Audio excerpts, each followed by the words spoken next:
El año era 1945 y el Alto Egipto tenía la luz de los cuchillos.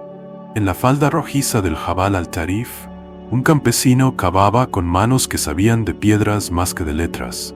La pala golpeó algo que no sonaba a roca ni a raíz, una ánfora de barro sellada ennegrecida por siglos de silencio.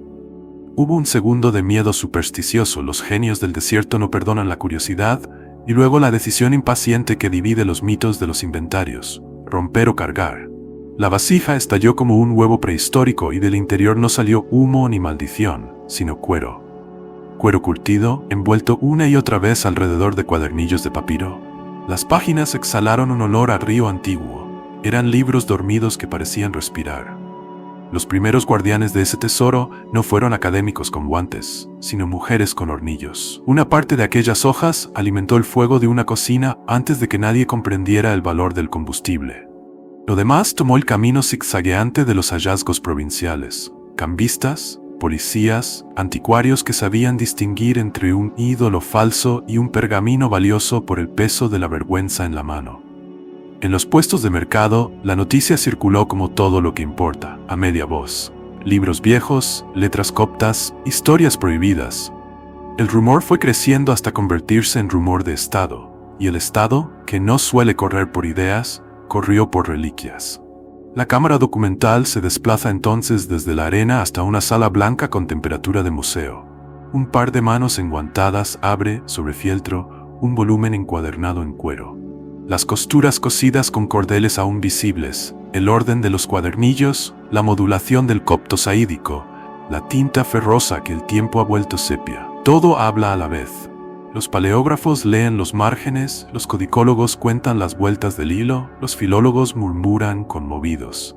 No es un libro, es una biblioteca clandestina que ha sobrevivido a incendios, rapiñas y decretos. En esas páginas, una docena larga de códices, según el recuento sobrio de quienes los clasificaron, late una memoria alternativa de los primeros siglos cristianos, una tesorería de voces que no pasaron por el filtro de la ortodoxia triunfante. El montaje cruza el desierto con una oficina en Europa donde un secretario pone fecha a un memorando, los códices de Nag Hammadi. Nadie sabe aún el alcance de la grieta. De inmediato brotan preguntas que son también escenas de una película de intriga. ¿Quién los copió y por qué los ocultó en una jarra sellada? ¿Eran monjes del cercano cenobio pachomiano escondiendo libros incómodos antes de una requisa? ¿O una pequeña comunidad depositando su biblioteca en la tierra, como quien planta un árbol para una era menos violenta? Un mapa se dibuja con alfileres: cueva, aldea, museo, laboratorio. Otra línea subterránea dibuja el temblor. Mientras las democracias intentan rehacerse del siglo más sangriento, aparece un archivo que enseña que la fe también ha tenido varias versiones de sí misma. Los especialistas, que creen solo a regañadientes en la palabra milagro, proceden con una liturgia propia. Dataciones, comparaciones, familias textuales, préstamos, calcos. Bajo la lámpara se reconocen manos distintas, escuelas de copiado, un descuido que revela prisa, una corrección que revela pudor.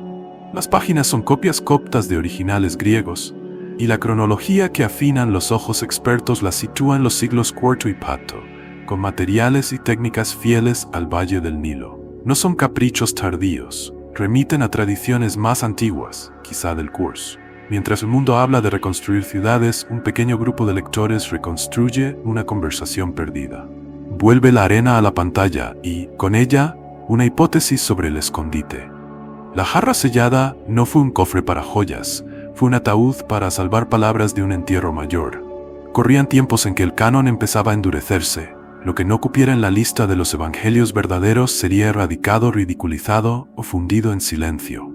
Alguien, acaso un bibliotecario del monasterio, oyó pasos, oyó decreto y decidió que la tierra sería menos cruel que el fuego. Encajar en el desierto lo que no cabía en los decretos. He ahí un gesto político con herramientas de albañil.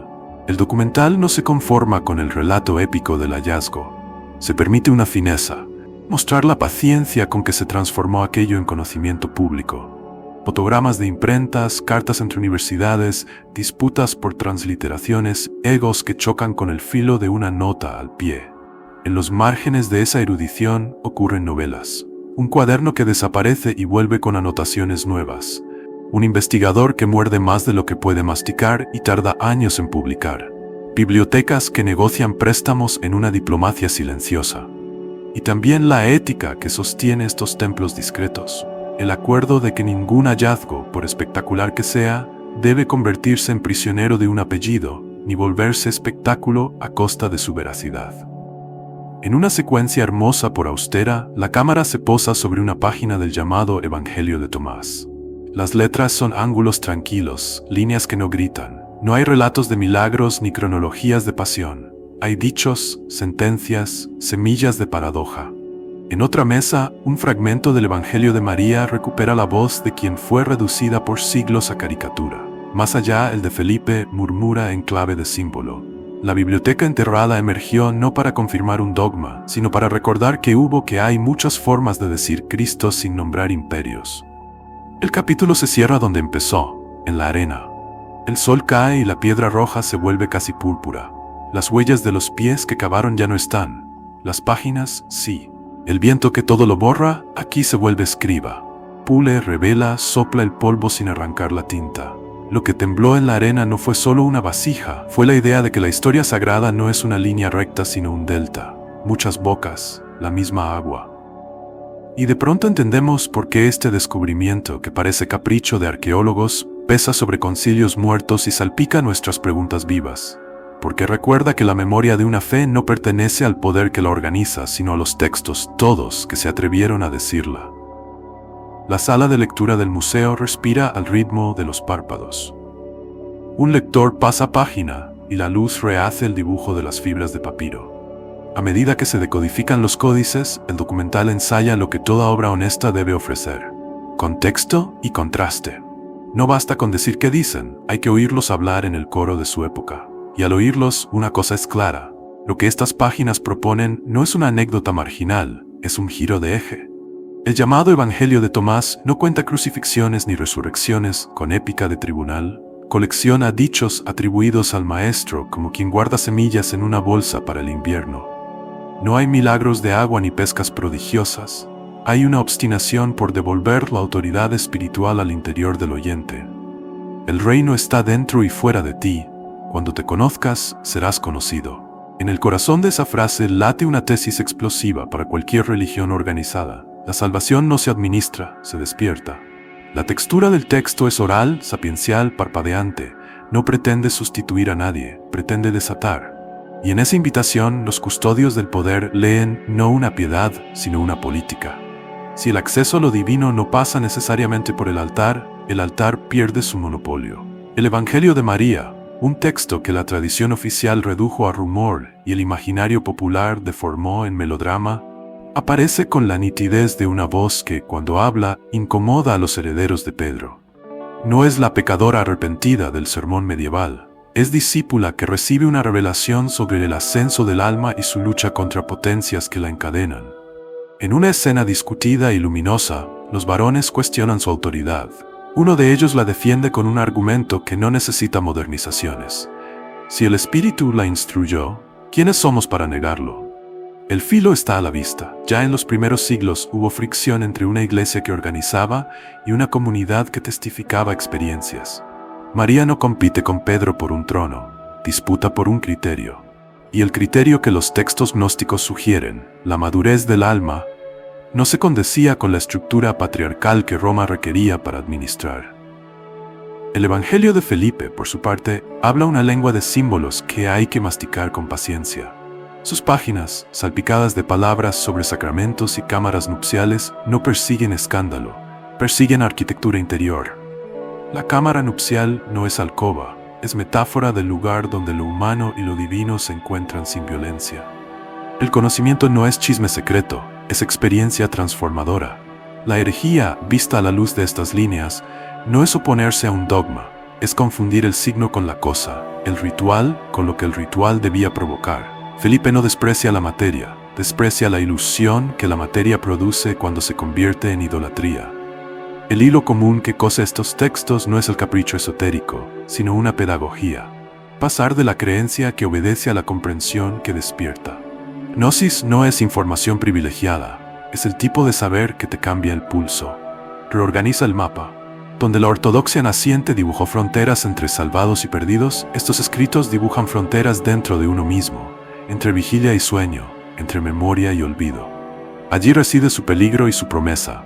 Peligro, porque un poder político necesita obediencias claras, no interiores complejos. Promesa, porque una alma adulta se hace responsable de su trato con el mundo y disminuye la necesidad de látigos externos. Para que el espectador no confunda fervor con desvarío, el film apoya con método. Coteja motivos gnósticos con corrientes filosóficas contemporáneas a su gestación. La influencia platónica que se trasluce en el desdén por las sombras, el eco hebreo del conócete, redibujado en clave de alianza interior, la crítica sutil al culto del imperio que se filtra cuando los textos hablan de arcontes, no como demonios de feria, sino como máquinas de distracción. No son panfletos antirromanos, son gimnasios del alma que, de paso, desactivan la obediencia ciega que todo imperio exige. La voz del narrador se detiene en una arista delicada que evita el romanticismo. Estos evangelios no son una religión alternativa mejor, por definición. También contienen excesos, dualismos que pueden ensombrecer la alegría del mundo, tonos que, mal leídos, desembocan en desprecio por la carne. El documental no es abogado de parte, es curador. Señala que la fuerza de estos textos reside donde su mística se encuentra con ética. Cuando el reino dentro de ti no es excusa para desentenderse del vecino, sino fuente para servirlos sin pedir medallas. En ese punto, algunos pasajes gnósticos dialogan más con la sabiduría universal que con el elitismo espiritual. Conocer no para escapar, conocer para dejar de dañar. Luego se ofrece un contraste que ilumina sin caricaturizar. Los evangelios canónicos, Marcos, Mateo, Lucas y Juan, construyen un relato histórico-teológico de Jesús que prioriza memoria comunitaria, pasión, cruz, resurrección. Los gnósticos, en cambio, ponen el foco en el logos íntimo, en la cadencia de una voz que abre puertas por dentro. No son necesariamente enemigos, son géneros distintos. El conflicto surgió cuando uno de los géneros reclamó exclusividad. El concilio fijó el canon para defender la unidad de la Iglesia bajo asedio. Las bibliotecas enterradas defendieron la diversidad de la experiencia bajo decreto. El resultado ha sido un péndulo de siglos entre institución y carisma, doctrina y sabiduría, templo y conciencia. Los textos de Nag Hammadi, al reaparecer, no destruyen el templo, recuerdan que las ventanas se hicieron para abrirse. La secuencia final del capítulo abandona vitrinas y vuelve a las voces. Un lector en una sala de estudio repite en voz baja un logión de Tomás y se queda mirando la pared como si la pared respondiera. Un estudiante de historia compara un pasaje de María con una homilía antigua y encuentra continuidad no en las palabras, sino en el gesto. Una mujer que habla con autoridad porque ha vivido lo que dice. Un músico toma del Evangelio de Felipe un símbolo, la cámara nupcial, y lo convierte en una pieza que no narra ideas, sino unirse y desunirse en la escucha. En cada caso, el efecto es el mismo. Los textos no se contentan con ser leídos, quieren ser practicados. Y su secreto oscuro, lo que nunca te contaron, no es que escondan conspiraciones contra la Iglesia, sino que contienen una invitación radical a recuperar soberanía interior sin caer en la soberbia. Por eso fueron peligrosos, por eso vuelven a respirarnos en la nuca. Porque saben, y nos hacen saber, que el mapa del alma no se dibuja una vez para siempre. Se dibuja cada vez que alguien se sienta con honestidad a preguntar qué voz obedece cuando dice yo. La sala está en penumbra y solo el haz de una lámpara recorre, como un faro discreto, nombres tallados en lomo de cuero. Justino, Ireneo, Tertuliano, Orígenes. La voz del narrador entra sin prisa. Todo canon nace en conversación, toda conversación tienta al poder. El plano corta una calle húmeda de Lyon, siglos Wars. Un obispo camina con un rollo apretado contra el pecho. Ireneo escribe contra las herejías y fija, con más pasión que paciencia, la idea de un evangelio cuádruple. No fue un decreto caído del cielo, fue una apuesta teológica e histórica. Si 4 eran los puntos cardinales, si 4 los vientos, ¿cómo no iban a ser 4 los relatos verdaderos? La metáfora bella y contundente no pretendía destruir a nadie, pretendía amarrar una iglesia joven en medio de tormentas. En Alejandría, con olor a tinta y aceite, Orígenes clasifica escritos como quien ordena un botiquín, los homologoumena, admitidos por todos, los antilegomena, discutidos, los nota, espurios. No cierra, distingue. Es 230 después de Cristo y el canon, más que lista, es latido. En Cesarea, Eusebio compila historias y sin quererlo compila miedos. Si todo texto puede reclamar autoridad, ¿quién quita la multitud de voces cuando la ciudad arde? La película superpone, como hojas al trasluz, cartas festales y sínodos locales.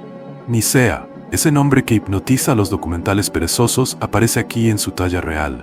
325, disputa arriana, credo, disciplina, no un inventario rígido de libros. El cierre vendrá despacio con cartas que viajan en Pascua. En 367, Atanasio de Alejandría enumera por fin los 27 escritos del Nuevo Testamento que hoy reconocemos. No es un trueno, es el punto y coma de un párrafo larguísimo. El foco regresa a la arena egipcia y a los códices que ahora llaman gnósticos por economía académica. En los corredores donde el dogma se afila, esos textos huelen a pólvora para los guardianes del orden. No porque nieguen a Cristo, sino porque descentran al intermediario. Si el conocimiento salvador gnosis brota del interior, el altar pierde monopolio, la liturgia se vuelve pedagogía, la obediencia cede su trono a la comprensión. El choque no es solo teórico, tiene efectos políticos. Una iglesia que se quiere católica, universal, necesita fórmulas comunes, calendarios coordinados, sacramentos que no dependan del genio de cada maestro. El gnosticismo, con su insistencia en la maduración del alma, corre el riesgo de volverse aristocracia espiritual. La ortodoxia, con su insistencia en la comunión, corre el riesgo de volverse administración. Entre ambos bordes, la historia escogerá al que garantice supervivencia institucional. En un scriptorium imaginado, un monje copia a Atanasio a la vez que mira de reojo un cuadernillo de dichos atribuidos a Tomás. No lo odia, lo teme. Ha visto lo que la poesía hace cuando entra sin protocolos en la plaza pública. Repite para sí un principio que no figura en ningún concilio, pero que manda como un general. Lo que no se puede predicar al campesino, mejor no se predique. El problema es que la chispa interior, ese reino que Tomás sitúa dentro y fuera, sí puede predicarse, pero exige una pedagogía lenta. Y la política, como la guerra, odia lo lento. El documental no santifica a unos ni demoniza a otros. Abre el archivo y deja que hablen las cartas que sobreviven, obispos que advierten contra maestros itinerantes que seducen con palabras. Maestros itinerantes que acusan a obispos de apagar la llama con reglamentos.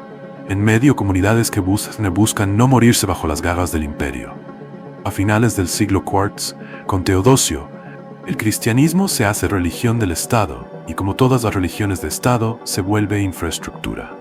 El precio de la protección imperial es la simplificación. Dogmas precisos, fronteras nítidas, biblioteca depurada. El fuego, que hasta entonces era metáfora de espíritu, se vuelve literal en algunos patios. Se queman libros que confunden. También se esconden. Los de Nag Hammadi lo atestiguan como fósiles. El plano cambia a Alejandría otra vez. Una bibliotecaria moderna levanta un facsímil del Evangelio de María y lo sitúa sobre un mapa de relaciones. Allí aparece el verdadero conflicto. Autoridad versus experiencia. Pedro representa lo que se puede custodiar, María lo que se puede testificar. No es duelo entre sexos, aunque lo es también. Es duelo entre dos formas de ordenar lo real, desde fuera con llaves, desde dentro con voz. Los enemigos de la luz oculta no fueron siempre villanos, a veces fueron administradores acorralados. El peligro oscuro de estos evangelios no es magia ni conspiración demoníaca, es más práctico y más temible. Empoderan a quien se sienta a escucharse con responsabilidad. La cinta vuelve a Lyon para recordar que la defensa del cuádruple evangelio no nació cínica. Ireneo quería preservar memoria contra caprichos, pero la memoria, cuando se organiza demasiado, olvida precisamente aquello que dice salvar, la respiración.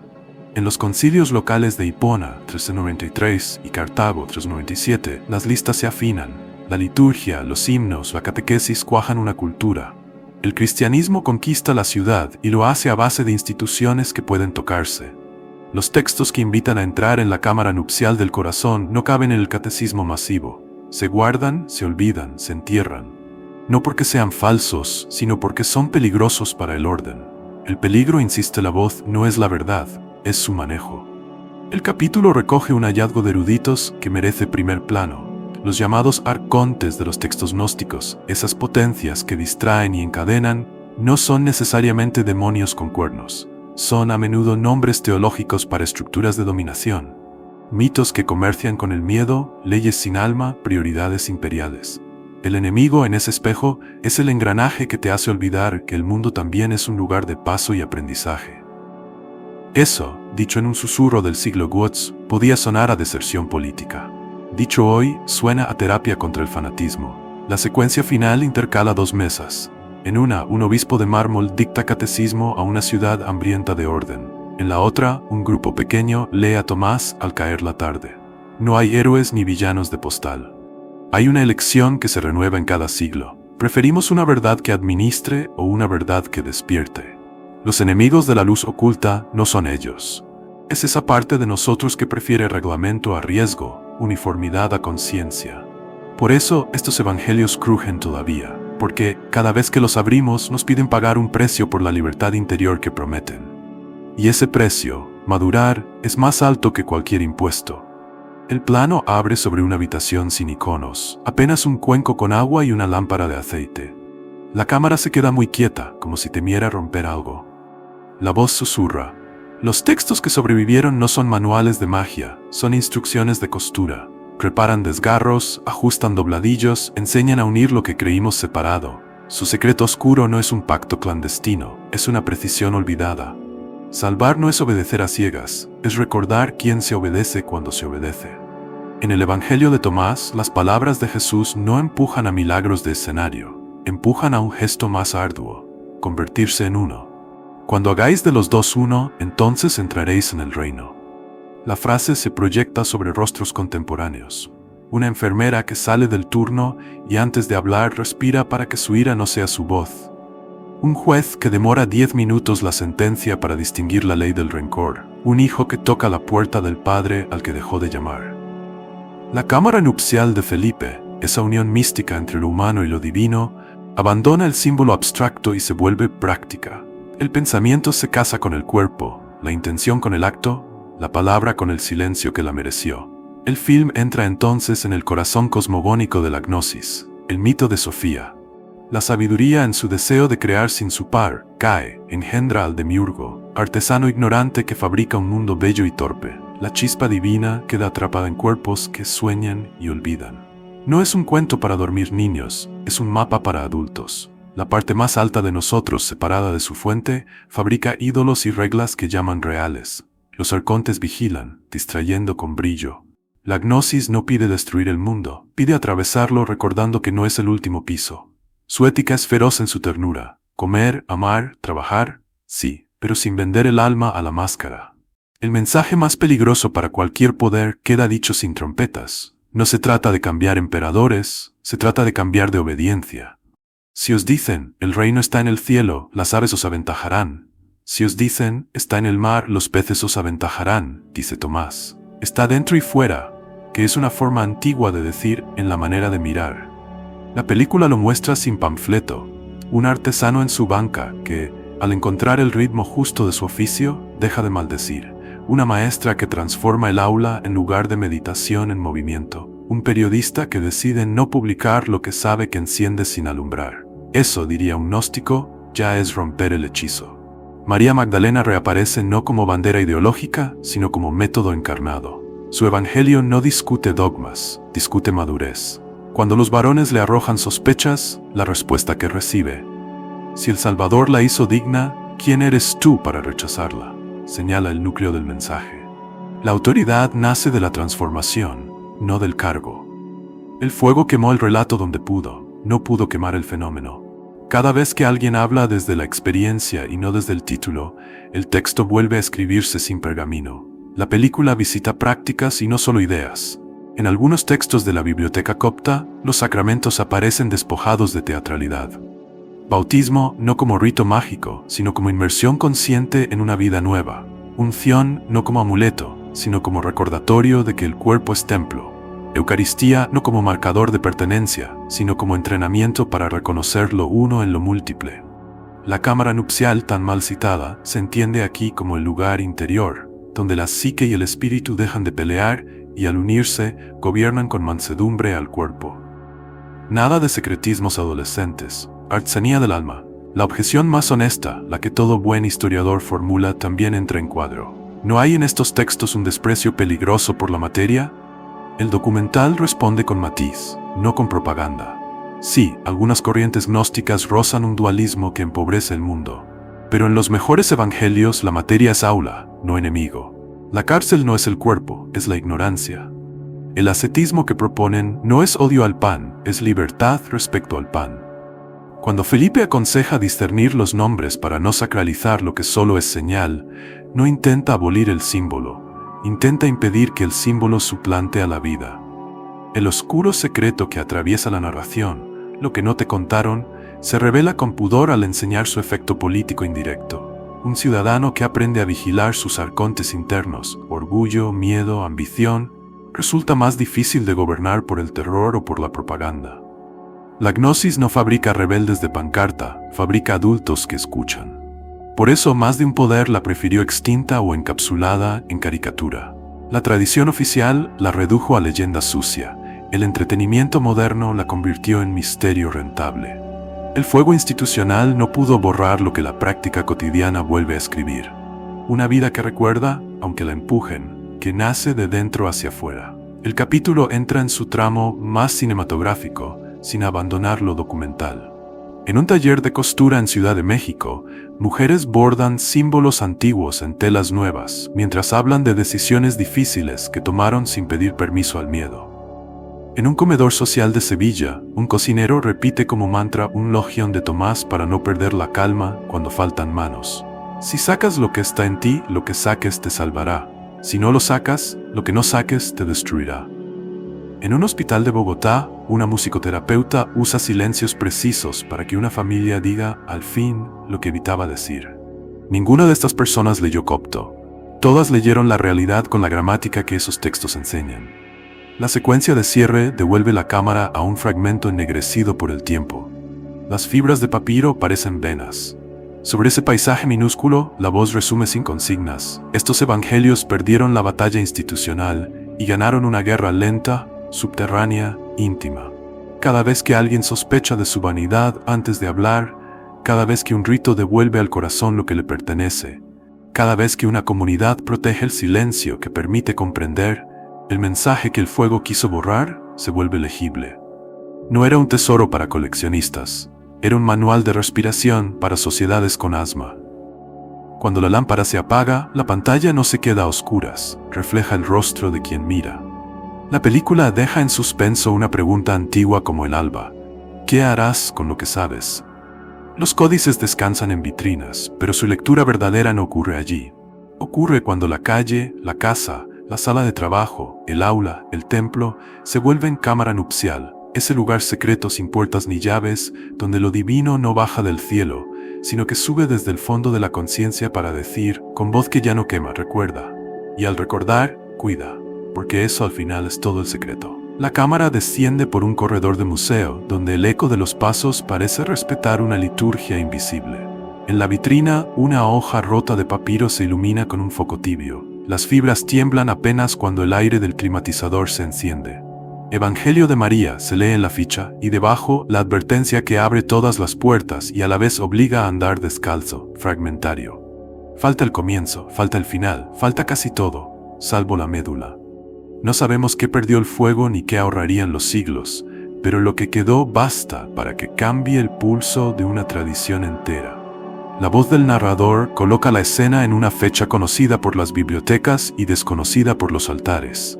En estos diálogos María no llora bajo una cruz, enseña. No es objeto de redención, es sujeto de conocimiento.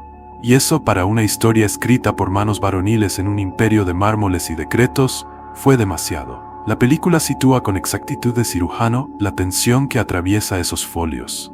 Los discípulos están reunidos y se preguntan, con el miedo liviano de quien acaba de perder una brújula, ¿qué hacer después? María habla, cuenta lo que vio en una visión, el ascenso del alma, los poderes que la retienen, el diálogo entre lo que desea y lo que sabe. Pedro se impacienta, Andrés exige criterios, Levi interviene con una defensa que suena a veredicto. Si el maestro la conocía, ¿quiénes somos para negarla? La secuencia reconstruida con sobriedad no es una telenovela antigua, es una asamblea fundacional donde late una pregunta que no envejece. ¿De dónde brota la autoridad espiritual? ¿Del cargo, de la costumbre, de la voz, del fruto? La cámara, pudorosa, se queda en el gesto de María. No levanta la voz, no busca vencer, propone camino. no pide obediencia, pide madurez. Y es ahí, no en secretos lascivos, no en fantasías, donde reside el oscuro secreto de su figura para el cristianismo histórico. Encarna una autoridad que no se apoya en llaves, se apoya en transformación. Un corte lleva la acción a una nave románica del siglo VI, donde un predicador, más político que poeta, confunde nombres. Con la seguridad del púlpito, une en un solo personaje a la mujer anónima pecadora del Evangelio, a María de Betania y a María de Magdala. El público asiente, el relato se fija, el rostro de la discípula se cubre con un velo que no es suyo. A partir de ese sermón, la tradición occidental cargará sobre la Magdalena un perfume que no lleva su envase, erotismo arrepentido, lágrima útil para pedagógicas morales, flor seca en la decoración de la culpa. Mientras tanto, en los márgenes menos oficiales, monjes y monjas, místicos y mendigos, conservarán otro recuerdo. Una mujer que amó sin métrica, que huyó sin traducciones, que, cuando los hombres huyeron, se quedó a mirar el amanecer del jardín. La película no convierte a María en bandera anacrónica, la devuelve a su exactitud, mediadora de un conocimiento que hace adultos. En una sala de seminario contemporáneo, una profesora de patrística abre el texto copto y lo traduce con voz baja. Explica los huecos del manuscrito, discute variantes, señala con delicadeza dónde el discurso de María deja de ser privado para volverse método. La lucha interna no es pecado, es gimnasia. Los poderes que frenan el alma no son monstruos, son hábitos. La cámara la sigue al salir de clase, cruzando un patio que sabe a lluvia. La resistencia a María, susurra, no es por capricho misógino solamente, es porque su figura desplaza el eje. Si ella puede hablar por el efecto de su transformación, cualquiera podría. Y entonces el poder debe dialogar, no solo mandar. El encuadre recoge la frase y la deja arder con una llama discreta. La reconstrucción no se limita al texto de su nombre. Otros escritos de la biblioteca copta y de tradiciones afines sugieren escenas donde María aparece como depositaria de claves. En algunos pasajes de la literatura de sabiduría, su figura hace de puente entre lo humano y lo divino, no por decreto, por afinación. María ve lo que otros discuten, sostiene cuando otros exigen, se mantiene fiel a una pedagogía que invierte la gramática del poder. Primero experiencia, luego palabra, primero transformación, luego magisterio. La película juega el contrapunto con extremo cuidado. Muestra a Pedro sin caricaturizarlo, como símbolo de una institución que necesitó convertirse en roca para sobrevivir a perros y leones. Y a María, no como su antagonista, sino como su correctivo. Sin voz interior, la roca se convierte en muro. El tramo más inesperado del capítulo no está en una biblioteca, está en una aula nocturna de una escuela pública. Una maestra prepara una clase sobre figuras silenciadas y decide no hablar de María con consignas. Propone a sus alumnos leer el pasaje de la disputa. Les pide que cada uno tome un rol y se pregunte, de verdad, ¿qué miedo defiende? Pedro teme el caos, Andrés teme el engaño, Levi teme la injusticia de negar dones. María teme, si acaso, que la visión se convierta en espectáculo. Al término, un chico que nunca levanta la mano dice en voz baja que le gustaría algún día hablar con la serenidad con que habla María cuando la atacan. La maestra sonríe porque ha ocurrido lo único que los textos viejos le piden al presente, que dejen de ser historia para volverse hábito. La cinematografía se permite un desvío hacia la historia del arte, donde la Magdalena ha sido lienzo para arrepentimientos y desnudeces utilitarias. El documental no censura, contextualiza, muestra, al lado de esas imágenes, iconos orientales donde María aparece de pie, mano abierta, frente alta, al lado de la madre y del amigo. Lo que el occidente latinizado cubrió con cabello, el oriente bizantino supo coronar con luz. En ese espejo se entiende mejor la operación que el poder realiza con las figuras. Las deforma no solo por desprecio, también por necesidad pedagógica de su tiempo. El problema es cuando el símbolo reemplaza al testigo. Entonces el mito devora a la mujer y la mujer se vuelve imposible de escuchar. La última secuencia devuelve a María a la tierra que la parió, no a un burdel ni a un trono, a un camino. Camina al amanecer con otras mujeres, lleva especias, piensa en un cadáver y encuentra una voz. Ese gesto, ir cuando otros duermen, sostener cuando otros huyen, es la mayor credencial de su autoridad. Por eso el evangelio que lleva su nombre pesa tanto, aún roto, porque nos obliga a admitir que la primera predicación de la mañana la hizo una mujer a hombres desconcertados. La película no cierra con una consigna, deja un encargo. Recuperar su figura no es reparación simbólica. Es restaurar en la memoria cristiana el principio que su boca encarnó, el más peligroso de todos para las estructuras sin entraña. La autoridad nace del fruto. El resto es ruido. La pantalla oscurece y se enciende con un mapa de estrellas que se dobla hasta parecer una esponja. La voz, casi un hilo, advierte que lo que sigue no es dogma ni fábula. Es un lenguaje que una generación encontró para decir su extrañeza radical ante el mundo. El mito de la sabiduría que cae Sofía se dibuja en trazos sobrios. Del deseo de conocer por sí misma, sin su par, nace un artesano ciego, Yaldabaoth, que crea sin saber, organiza sin comprender, impone sin amar. Es el demiurgo, el arquitecto del cosmos material. No es el dios impecable de la teología alta. Es un oficial de obra, ambicioso y miope, que confunde su maestría con ultimidad. A su alrededor los arcontes, potencias de orden, sí, pero de un orden que hipnotiza y desvía. El universo para esta mirada es hermoso y torpe a la vez, una obra majestuosa dirigida por un capataz que se cree rey. La película no invita a creer, invita a entender lo que esa imagen hacía con el alma de quienes la abrazaron. Si el mundo visible es obra de un arquitecto arrogante, entonces conviene habitarlo con respeto y distancia. No despreciarlo sería injusto con su belleza, pero no rendirse a su dictado. La materia no es maldición, es aula. El cuerpo no es enemigo, es compañero que olvida. La cárcel no son los árboles, es la fascinación que nos adormece cuando confundimos sombra con fuente. En esta cosmogonía, la chispa divina quedó atrapada en la obra y quiere volver. La gnosis es entonces memoria. Recordar de dónde venimos para no arrodillarnos frente a lo que solo es penúltimo. El documental corre el riesgo calculado de traer la metáfora a nuestro siglo sin vulgarizarla. ¿Quiénes son los arcontes hoy? La cámara se posa sobre un panel de métricas que brilla en la sala de una red social. Números que exigen atención, algoritmos que premian lo que excita y penalizan lo que cuida. Corrientes de opinión que convierten el miedo en moneda de curso legal. No son demonios con alas, son engranajes de hábito. En una oficina de publicidad, un equipo diseña estímulos para impedir que el pulgar se detenga. En un despacho gubernamental, una ley se redacta con la vista en la estadística, no en la persona. En un aula, una evaluación reduce inteligencia a un múltiplo. El film no busca conspiraciones, dibuja sistemas. Ahí, dice sin decir, operan los arcontes. Allí donde una estructura, sin maldad personal, desvía el deseo hasta convertirlo en obediencia. Para no caer en anacronismos, la narración vuelve a los textos. En el hipóstasis de los arcontes, las potencias aparecen como gobernantes que se alimentan de ignorancia. En el apócrifo de Juan, el demiurgo se proclama único y recibe como respuesta una risa que lo desarma. Esa escena, el poder que se declara absoluto y el cielo que le responde con humor, sigue siendo medicina. No porque invite a la desobediencia adolescente, sino porque recuerda que el nombre más peligroso de la idolatría no es Satanás, es así son las cosas. La gnosis se revela contra el así con la voz más humilde, la de quien ha visto un poco más adentro. El capítulo enfrenta, como debe, la crítica habitual. ¿No hay en este relato una cuña que desprecia la creación y por ende la vida?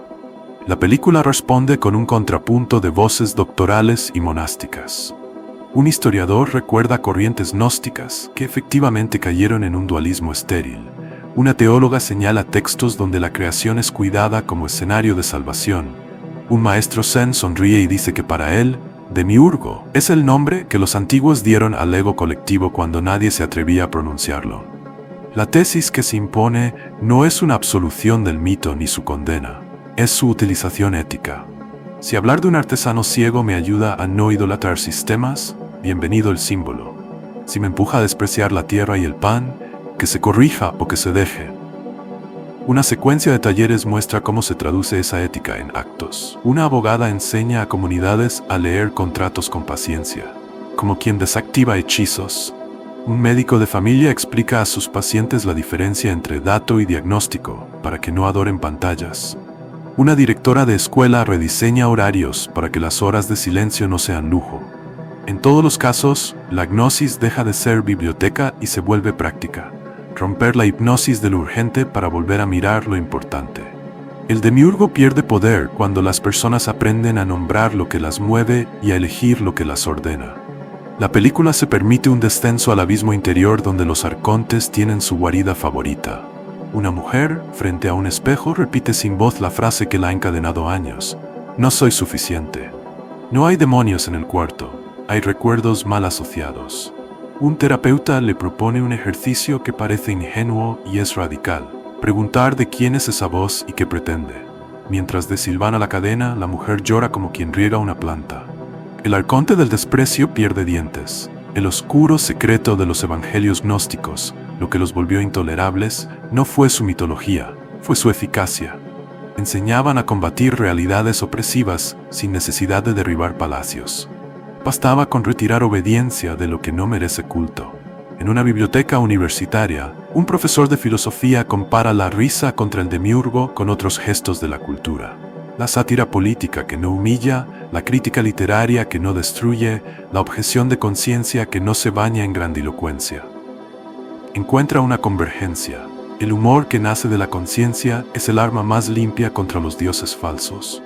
La película monta esa reflexión con imágenes de la vida pública donde lo solemne ha justificado abusos. Un funcionario que repite consignas, un influencer que vende tranquilidad en cápsulas, un pastor que convierte la culpa en membresía.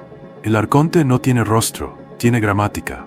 Y esa gramática se deshace con actos pequeños. Una pregunta, un no, una espera, una risa. El capítulo vuelve, como quien regresa al río, al mito de Sofía. En algunas versiones la sabiduría al final es rescatada, en otras aprende, corrige, regresa con humildad. La cámara acompaña esa vuelta con imágenes de oficios: un alfarero que vuelve a amasar, una panadera que corrige una receta, un carpintero que lija una arista que lastimaba. No es casual, esta creación pide correcciones continuas. Si el demiurgo fue ciego, nuestra tarea no es insultarlo, es terminar su obra con ojos. El mundo sigue siendo aula, y la chispa, maestra. La salvación deja de ser traslado a otro barrio del cosmos, es arreglo fino del que ya pisamos. En las últimas escenas, el film ofrece una síntesis que honra a los textos sin traicionar al sentido común. El demiurgo existe, si te ayuda a nombrarlo, en cada sistema que exige culto sin permitir preguntas. Los arcontes operan donde el miedo se hace método. La gnosis cura cuando rescata la capacidad de distinguir. Ninguna de esas categorías sostiene un imperio, pero sostienen hogares, escuelas, plazas. Un niño apaga la tableta, sale al patio y se queda mirando el árbol sin prisa. Una mujer decide no responder un correo hasta dormir. Un juez reescribe una sentencia con menos soberbia.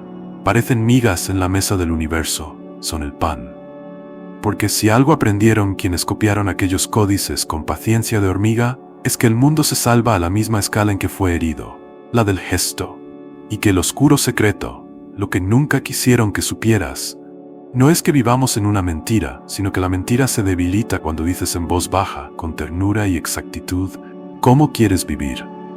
El capítulo abre con un mapa que gira como una brújula caprichosa y va clavando alfileres de luz sobre siglos que nadie suele relacionar. El hilo invisible es una frase breve, inmortal y obstinada: conócete, que cambia de traje para no morir.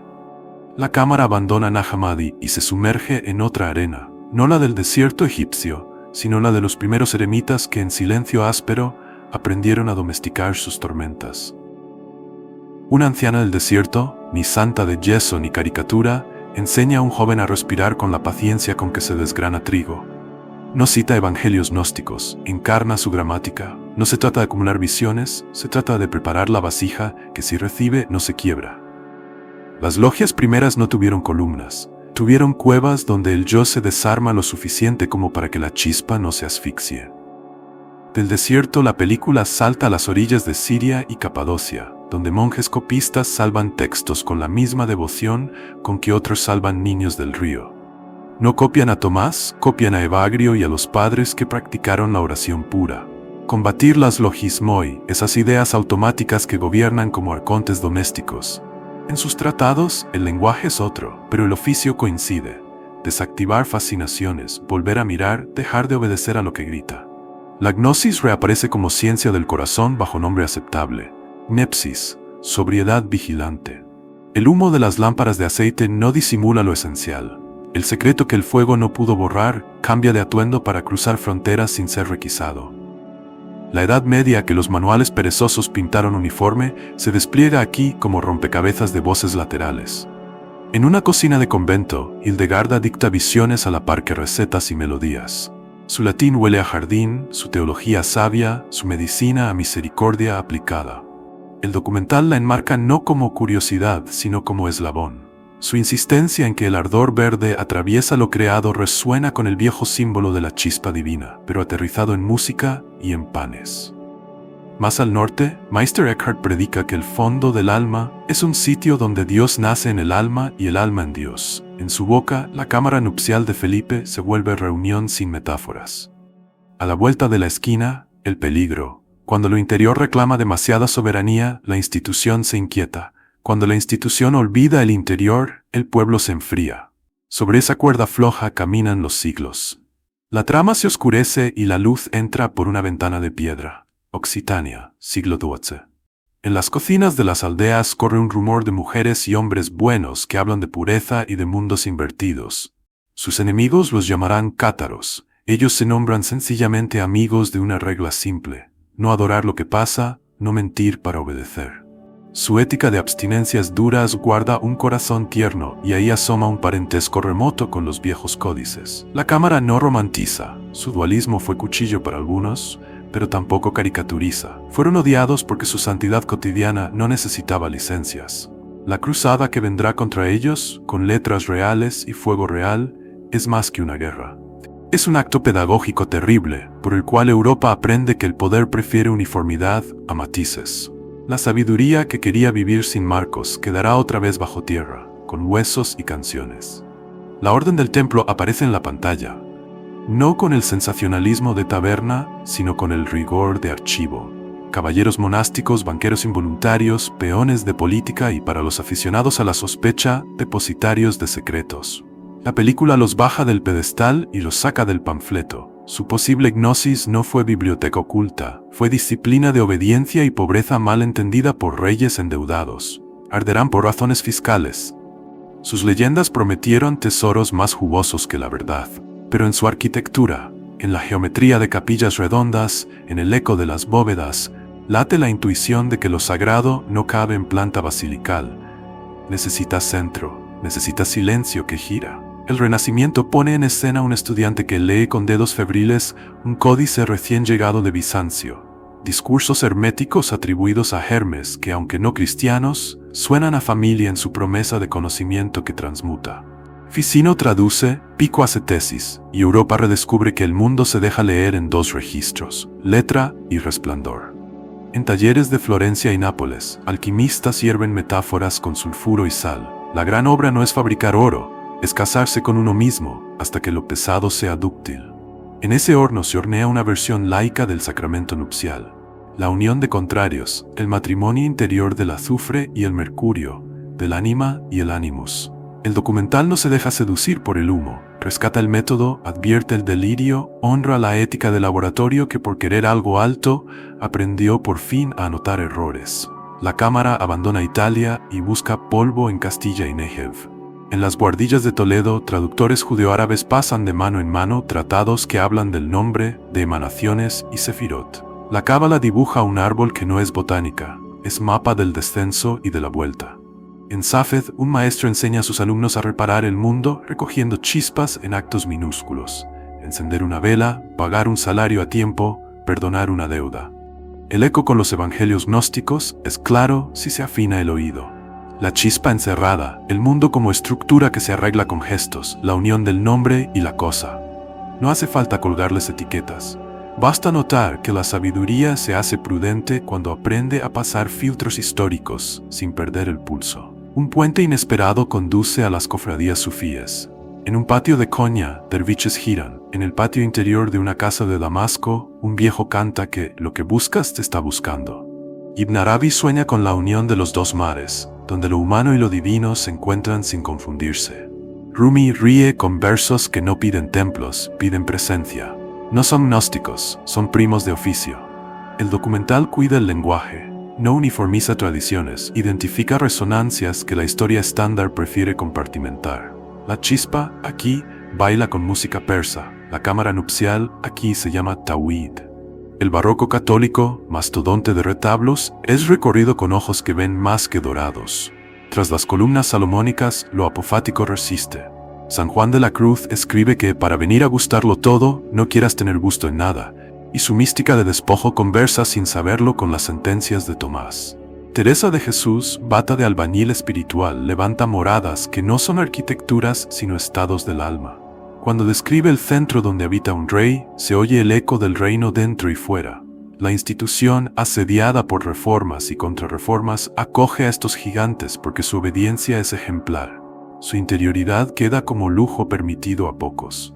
Otra vez el pacto, el fuego de lo dentro vive mientras no incendie la disciplina. El viaje no evita sombras modernas. En los siglos de Ilustración, la palabra razón se limpia del barro de supersticiones y la ciencia gana instrumentos confiables. A la vez, su triunfo corre el peligro de encerrar lo real en lo medible. En logias masónicas, burgueses ensayan rituales discretos para construir virtudes cívicas. Su simbología hereda de lejos y por filtraciones claves de un antiguo arte de unir que ya nadie recuerda de dónde venía. El documental evita el bulo, evita el culto al secreto por el secreto, muestra la parte sana, el compromiso con la verdad, la fraternidad sin fanatismo, y deja fuera la maquinaria de conspiraciones que entretiene, no construye. La secuencia final del capítulo abandona por fin salones y criptas para detenerse en vidas comunes donde la sabiduría perdida regresó sin pasaporte. Un campesino que decide no vender su cosecha al usurero se sienta a masticar su rabia y, al hacerlo, aprende que su libertad no es grito, sino compostura. Una médica de barrio enseña a respirar antes de medicar ansiedad y su consulta se vuelve, sin pedantería, una cámara nupcial donde el cuerpo y la mente dejan de divorciarse. Un maestro de taller explica a sus aprendices que la precisión, cuando se logra, produce una alegría que no cabe en planillas. Nadie cita a Tomás, a Felipe o a María, los practican. La sabiduría que escapó de hogueras, que cruzó códices y cantos, entra por la puerta sin cartel, la de la vida vivida con exactitud. Ese regreso, no el de sociedades secretas ni tesoros templarios, es el secreto oscuro que la historia oficial, ocupada de tronos, no supo filmar.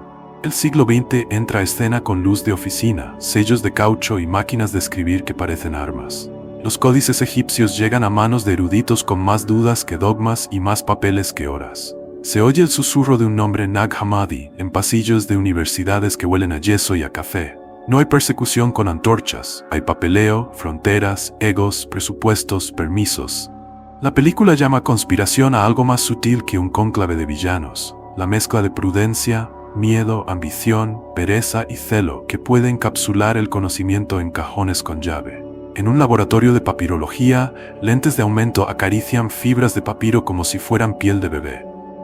Una directora sensata explica que antes de publicar hay que reconstruir, datar, cotejar, que un defecto de tinta puede echar a perder una edición, que el romanticismo es enemigo de la filología. Su pulcritud es medicina contra el sensacionalismo. A su lado, un asistente deja caer sin malicia la frase que enciende el capítulo. Claro que hay embargos. Claro que hay equipos que prefieren reservarse textos años hasta tenerlos maduros. Claro que hay carreras en juego. La cámara recoge la tensión. Entre el rigor que protege la verdad y la vanidad que la secuestra cabe entera la condición humana. Un montaje ágil recorre cartas, memorandos y circulares donde se decide, sin música, el destino de páginas milenarias. Algunas universidades negocian derechos como si fueran minas. Algunos museos exigen primicias que valgan portadas. Algunos investigadores guardan secretos con justificativos que suenan a principios. No confundir a los fieles, no dar armas a los demagogos, no legitimar fantasías. A veces tienen razón, a veces se equivocan. El documental no condena, ilumina. Siempre que un texto toca nervios de identidad colectiva, los filtros se multiplican. El oscuro secreto no es que alguien quiera esconder la verdad universal, es que la verdad, sin contexto y sin pedagogía, puede hacer daño, y a la vez el exceso de contexto puede momificarla. La escena cambia de color, un despacho en Roma con cortinas pesadas. A una pregunta directa sobre Nag Hammadi, un funcionario eclesiástico responde con cortesía diplomática. La iglesia no teme la investigación seria, teme la lectura superficial. No niega los textos, no los aplaude, pide método, recuerda que la historia de la salvación no se reduce a citas aisladas. Al otro lado del mundo, un profesor laico, de otra tradición, dice algo similar con otras palabras. Los códices son ventanas, no sentencias. Entre ambos, un océano de periodistas que buscan titulares, editores que miden ventas y comunidades que, con hambre sincera, desean encontrar en aquellas páginas atajos hacia el absoluto. A la prudencia institucional se opone, como era de esperar, el mercado de la promesa. Librerías de aeropuerto reciben olas de revelaciones, cursos, iniciaciones express para abrir la cámara nupcial en 3 tardes. La película no los demoniza, pero muestra su gramática. Frases redondas, pruebas laxas, experiencia enlatada. Lo que los textos pedían madurar se vuelve lo que todo mercado sabe vender, soluciones rápidas. El precio de esa banalización es doble. Vacía de contenido lo verdadero y refuerza el escepticismo de quienes, con razón, ven humo. La conspiración aquí no se urde en sotanas. Se cocina en algoritmos que premian lo simple y castigan lo hondo. Entre tanto ruido, equipos discretos hacen lo que hay que hacer: fotografiar, transcribir, traducir, anotar, discutir, publicar. La cámara se detiene en un seminario donde 2 escuelas se enfrentan sin guerra. Para unos, gnóstico es una etiqueta útil. Para otros, es un cajón desastre que confunde. Se discute si Tomás depende de los sinópticos o los precede, si María es voz de comunidad concreta o composición tardía, si Felipe describe ritos reales o metáforas. Parece nimio, es crucial. La seriedad con que se responden esas preguntas decide si un texto ilumina o distorsiona.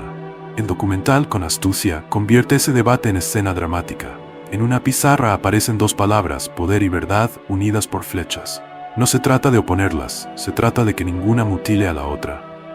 Las imágenes cambian a un sótano en El Cairo, donde un director de museo muestra, con orgullo y cansancio, cajas que viajaron y volvieron. Explica la dificultad de conservar en climas, la lucha contra el tráfico ilícito, la necesidad de que Egipto cuente su propia historia sin intermediarios que hablen por él. La geopolítica aparece sin disfraz. El relato de los hallazgos también es botín simbólico. La conspiración académica se complejiza. No es solo una cuestión de clérigos y laicos, sino de norte y sur, de idiomas que se imponen, de presupuestos que deciden qué se investiga y qué se olvida. En una hemeroteca, el film superpone titulares de décadas, textos que cambiarán la fe, evangelios prohibidos al fin revelados, la iglesia lo sabía, la exageración vende, la indignación viraliza. A su lado, ediciones críticas que nadie ojea en el metro acumulan polvo virtuoso. La voz del narrador ensaya una autocrítica. También nosotros, espectadores, formamos parte de la trama. Si solo exigimos espectáculo, recibiremos espectáculo. Si pedimos trabajo serio, habrá quien lo haga. Los códices, a 1600 años de su copia, nos devuelven el espejo con astucia. ¿Qué hacemos con la verdad cuando nos estorba? ¿Cómo la servimos cuando no sirve a nuestra agenda? ¿Cuánto aguantamos de complejidad antes de convertirla en eslogan? El capítulo se permite un descanso en medio de tanto trámite. Una sala de lectura doméstica. Un grupo de amigos que dedican meses a leer juntos una traducción decente de Tomás y María. No buscan conspiraciones, buscan compañía en la tarea de madurar. Practican lo que los textos proponen. Distinguen lo literal de lo figurado. Se señalan mutuamente los arcontes que gobiernan sus reacciones. Afinan el oído para no convertir una línea en coartada del ego. Al cabo de un año, no fundaron un club exclusivo, no inventaron un rito extraño, no descubrieron códigos secretos.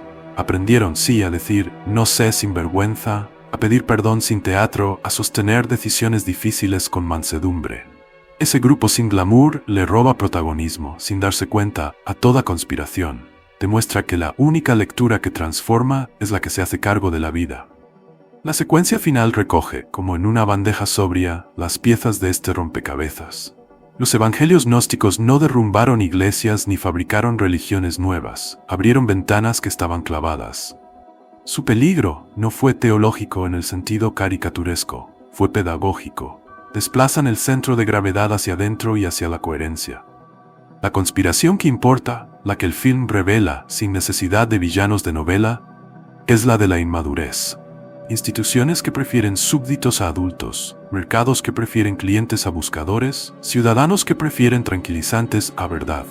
Nada de eso requiere sótanos, requiere hábitos.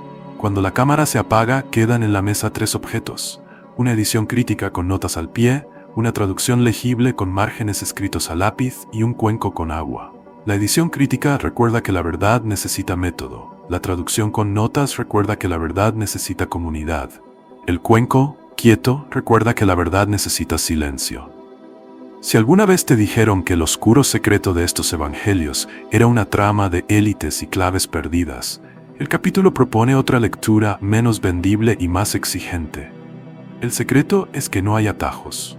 Lo sabían los copistas que cosieron cuero en Nag Hammadi. Lo saben los bibliotecarios que pelean presupuestos. Lo saben quienes hoy cierran el libro y en vez de proclamar teorías en una red social, se van a lavar los platos con más humanidad que ayer. Porque ahí, tan abajo del titular, es donde la noticia por fin cambia el mundo. El capítulo abre con un plano aéreo sobre una ciudad de madrugada. Azoteas húmedas, antenas que parpadean, autobuses que dibujan con luz la aritmética del insomnio. En una esquina, un café de puertas altas enciende su primera lámpara. En otra, un gimnasio abre cortinas. En otra, una biblioteca de barrio quita el candado como quien destapa un pozo. La voz del narrador no llama a cruzadas ni a retiros masivos, apunta a un hecho silencioso y acumulativo. La revolución espiritual de este siglo no viste túnicas ni persigue oráculos. Se organiza alrededor de prácticas pequeñas que devuelven soberanía de atención, responsabilidad del habla y dignidad al cuerpo que escucha. Eso que los códices coptonósticos nombraron con palabras como conocimiento, cámara nupcial, chispas y arcontes, hoy se traduce, cuando no se caricaturiza, en higiene de atención, protocolos de consentimiento, alfabetización emocional, derecho a la corrección, ciencia del descanso y política del cuidado. Un plano fijo entra en una aula pública con paredes descascaradas donde una profesora de literatura ha decidido comenzar la clase con 3 minutos de silencio guiado. No nombra a Tomás ni a María, explica, como si hablara de gramática, que la lectura exige un sujeto entero, no un pulgar eléctrico. Los alumnos respiran como pueden, algunos se ríen, otros aprovechan para escribir al margen. Luego abren un texto y ensayan una cadencia antigua, leer en voz alta, parar, devolver, preguntar. Sin saberlo, reponen la artesanía de los logia. Frases cortas que se vuelven espejo. La profesora evita el sermón y en su lugar enseña el método, distinguir lo literal de lo figurado, no quedarse en lo decorativo, localizar el punto donde el texto exige un acto. Cuando suena el timbre, nadie se ha convertido. Varios han recuperado un músculo que el algoritmo había atrofiado. La capacidad de no obedecer a la primera campana. La revolución no es un credo, es un hábito. El montaje gira hacia un hospital público, donde una médica joven tiene pegada, junto a la pantalla de los historiales, una nota manuscrita que dice hacer de los dos uno. Cuando se le pregunta qué significa, no habla de mística. Habla de coordinación entre equipos, de juntar información dispersa, de unir el diagnóstico técnico con la biografía del paciente para no convertirlo en un número. Su jornada está hecha de pequeños actos de recomposición. Llamar al familiar ausente, traducir al idioma de la abuela, pedir a la jefatura 10 minutos de pausa para el personal. El espectador que espera milagros se frustra. El que aprendió a leer símbolos ve la cámara nupcial de Felipe convertida en protocolo. Unir lo que el sistema separó para que vuelva a circular el ánimo. Allí, en las costuras de la vida, los arcontes burocráticos pierden poder sin necesidad de incendios. A unos kilómetros, una oficina de tecnología debate su propia conversión sin llamarla así. Han sufrido meses de extenuación y errores. Alguien propone algo que en otros tiempos habría sonado ridículo. Introducir ventanas de silencio en la semana, apagar notificaciones en franjas, declarar públicamente el motivo de las decisiones relevantes y pedir revisión. No para castigar, para madurar. Lo bautizan con humor, control de versiones de intenciones. La escena es anticlimática y, por eso mismo, radical. Cuando los evangelios de Nag Hammadi desconfían del mundo fabricado por el falso artesano, no proponen huir a una cueva para siempre. Proponen vivir sin idolatrar las inercias. En la mesa de esa oficina, sin saberlo, un grupo de gente traduce gnosis a ingeniería de procesos. Se niegan a sacrificar conciencia en el altar de la urgencia. Y así, con decisiones que parecerían administrativas, desmontan el culto a los arcontes digitales que exigen obediencia a la ansiedad. El capítulo cruza a una sala neutra de un juzgado donde se ensaya un círculo de justicia restaurativa. Un joven que cometió un robo, una mujer que sufrió el asalto, dos facilitadores y sillas sin jerarquías. Nadie promete redenciones cinematográficas, prometen, si acaso, exactitud. El joven habla de hambre y vergüenza, la mujer de miedo y de furia. Una frase, no quiero tu condena, quiero que esto no le ocurra a otra, atraviesa el aire como un cuchillo que no sangra. Es el tipo de oración que los textos viejos llamarían conocimiento. Produce una transformación no por persuasión, sino por verdad experimentada. El círculo acuerda reparación, seguimiento, límites. La justicia estatal seguirá su curso, pero este cuarto hace otra cosa. Devuelve agencia al alma de quienes quedaron atrapados en una historia que no eligieron. Sin rito, se celebra un sacramento. No el gesto mágico que borra la culpa, sino la práctica de unir intención y acto ante testigos, para que el mundo sea menos obediente a su propio demiurgo. Una biblioteca universitaria aparece con planos cortos de lápices y de dedos que subrayan. Allí, un grupo de investigación decide publicar no solo sus resultados, también sus cuadernos, sus dudas, sus refutaciones. No se trata de exhibicionismo, es devolver a la comunidad el proceso por el cual un enunciado se volvió aceptable. En esa transparencia se dibuja, sin pompa, una ética agnóstica de este siglo, conocimiento que transforma el carácter del que investiga, no solo su currículum. La ciencia contemporánea, con sus herramientas finas para distinguir ruido de señal, ofrece un espejo inesperado a la mística honesta. Ambas funcionan cuando reconocen límites, cuando aman la corrección, cuando huyen del espectáculo. El documental, sin mezclar planos, permite que las disciplinas se saluden con un gesto antiguo, el respeto por lo real tal como se muestra, no como convendría a nuestros miedos. El plano siguiente nos devuelve al interior doméstico que la cinematografía suele despreciar. Una madre apaga la televisión durante la cena y propone una ronda de cosas que hoy aprendí sin internet. Un adolescente habla de una conversación en la escalera. Una niña menciona una nube con forma de pez. El padre reconoce que cambió de opinión en el trabajo.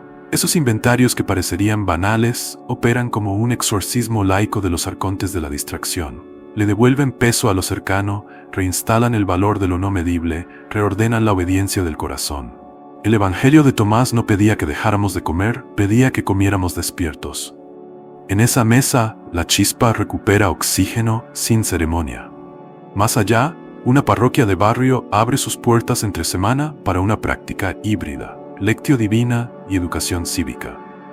Un cura con callos de albañil y una abogada laica conducen a 20 personas por un texto bíblico y por un texto de ordenanza municipal. La pedagogía es la misma. ¿Qué dice? ¿Qué me hace? ¿Qué debo? La gnosis deja de ser palabra sospechosa y se vuelve método de ciudadanía espiritual. Entender para no obedecer con miedo, obedecer para construir con amor. Desobedecer cuando la ley traiciona la vida. Los muros del templo no se resisten. Fueron hechos para esto, para que la palabra y el mundo vuelvan a darse la mano. El capítulo no se ahorra sombras.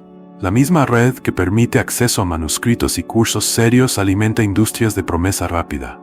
Iniciaciones de fin de semana, lecturas de vidas ajenas sin permiso, manuales para dominar con imágenes lo que exige sudor.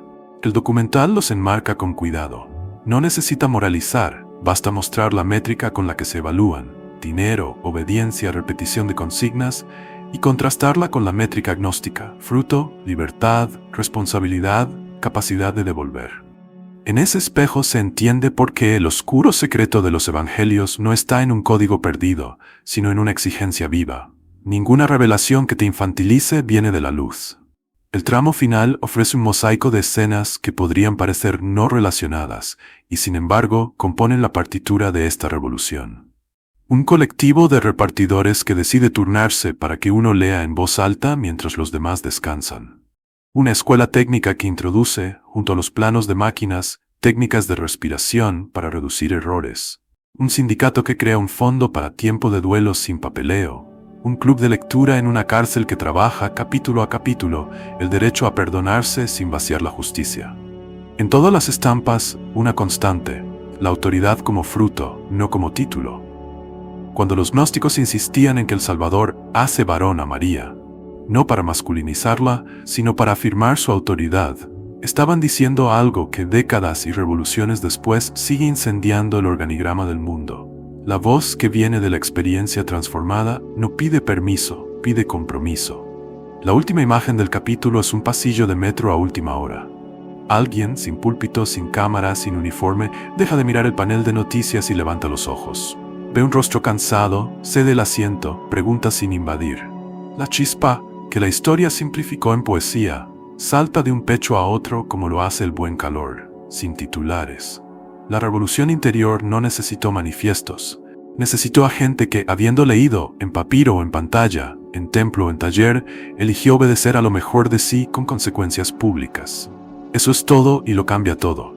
La noche cae sobre un descampado donde alguna vez hubo una iglesia.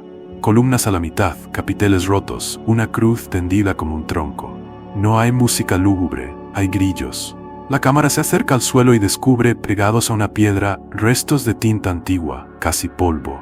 La voz no pronuncia la palabra misterio, pronuncia una más cuerda: encargo.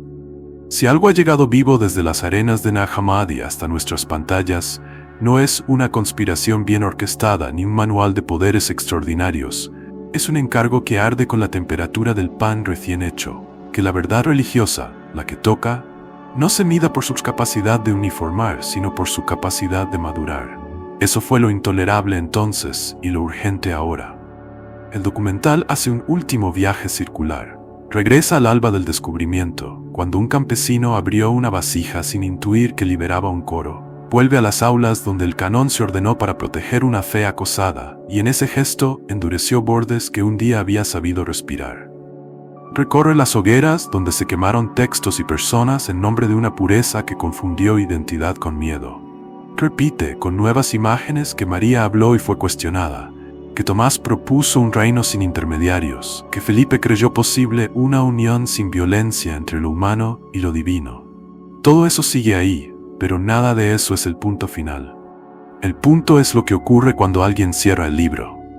Una cocina, una escuela, un taller, una sala de hospital.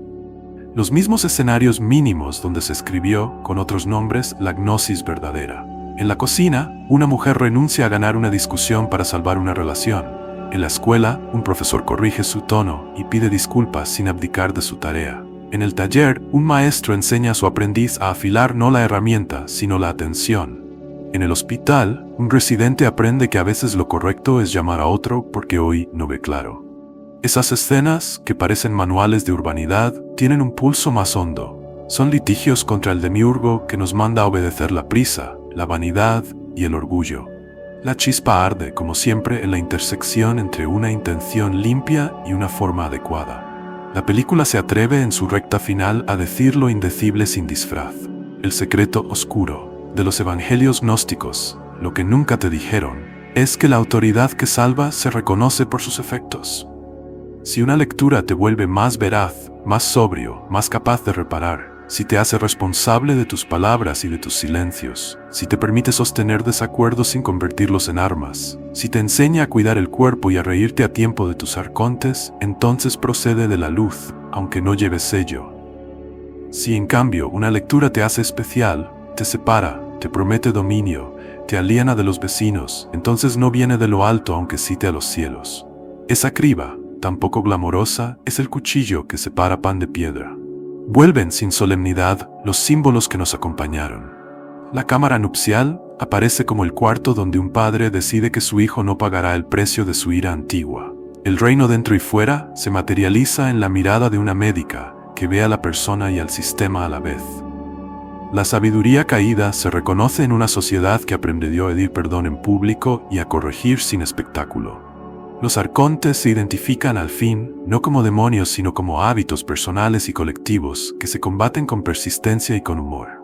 Nada de esto impugna sacramentos ni comunidades, exige más bien que esos medios vuelvan a su fin, engendrar adultos que sepan amar.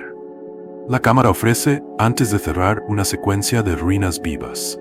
Una iglesia sin techo convertida en biblioteca, una fábrica abandonada transformada en centro de oficios, un claustro vuelto comedor social, un monasterio que aloja refugiados, una redacción que abre sus correcciones, un laboratorio que publica sus fracasos, una familia que protege el silencio como un bien común. Las piedras antiguas no son fetiches, son metáforas de un mundo que aprende a reutilizar su herencia para servir la vida. Esa es la única piedad que los códices exigirían. Honrar el pasado cuando produce frutos en el presente. El último plano regresa al desierto, pero no a la jarra. Un niño escribe con un palo sobre la arena una palabra que no se ve. Una ola de viento la borra sin violencia. El niño sonríe y escribe otra. El narrador, por primera vez, permite una pregunta directa al espectador, no como test. ¿Qué vas a escribir tú cuando el viento borre lo que creías? No hay música que suba, no hay lista de deberes, no hay promesas. Hay una certeza trabajada con todo el documental. Que los evangelios llamados gnósticos no vinieron a competir por tronos, vinieron a recordarte que el único trono que importa es el que ocupa, por turnos, tu conciencia cuando decide a quién obedecer. Lo demás, liturgias, disciplinas, ciencias, arte, se ordena cuando ese trono no lo usurpa ningún arconte. Y ese fuego, bajo las ruinas, sigue encendido no para quemar al mundo, sino para cocinar el pan del día.